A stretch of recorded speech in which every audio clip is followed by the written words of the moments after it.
বাংলাদেশ ছাত্র শিবির। বাংলাদেশ ছাত্র শিবির নিয়ে অনেকের মধ্যেই কৌতূহলী আছে, অনেকের মধ্যেই বিভিন্ন রকম মতামত থাকতে পারে বাংলাদেশ ছাত্র শিবির নিয়ে। তবে আমি ব্যক্তিগতভাবে বাংলাদেশ ছাত্র শিবিরকে অনেক পছন্দ করি, অনেক রেসপেক্ট করি। আর সাম্প্রতিক সময়ে ছাত্রলীগের যে মারমুখী একটি আচরণ, এই পরিপ্রেক্ষিতে একজন ভাই একটি পোস্ট করেছে।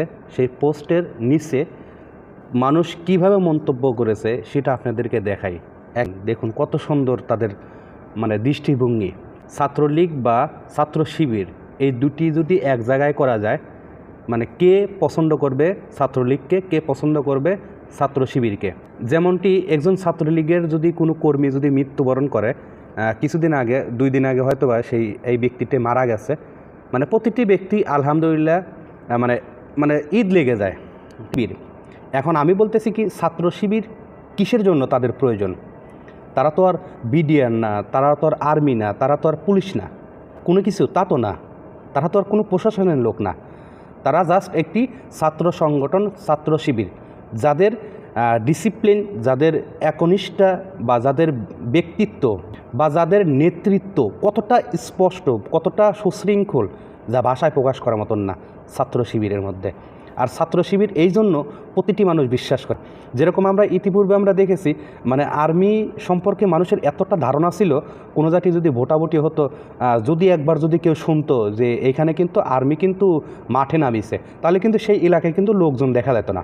আর ঠিক একই রকম এই ব্যক্তি যখন এই পোস্টটা করেছে, দেখুন কতটা মন্তব্য। তার বোঝা যাচ্ছে ছাত্রলীগ, ছাত্র সমাজ, ছাত্র যত কিছু হোক, সবার চাইতে বেস্ট অফ বেস্ট ছাত্র শিবির। আমি তাদেরকে অনেক রেসপেক্ট করি, অনেক সম্মান করি, কারণ তাদের যে সংগঠন বা তাদের যে পথ চলা, শুধুমাত্র তারা এক আল্লাহকে ভয় করে।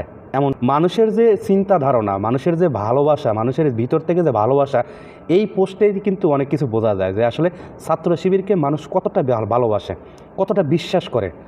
একটি ছাত্র শিবিরের মধ্যে কখনো আপনি দুর্নীতি বা মেয়েদেরকে হয়রানি করা, পুরুষদেরকে হয়রানি করা, বড়দেরকে সম্মান করা, এভরিথিং যত কিছু আপনি একাকার করবেন, ছাত্র শিবিরের মতন কোনো সংগঠন হয় না।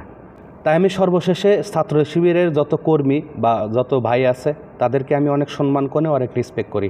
তা আমি এই কথা বলে শেষ করতে চাই। আল্লাহ যেন সবাইকে ভালো রাখে, সুস্থ রাখে। আসসালামু আলাইকুম ওয়া রাহমাতুল্লাহি ওয়া বারাকাতুহু।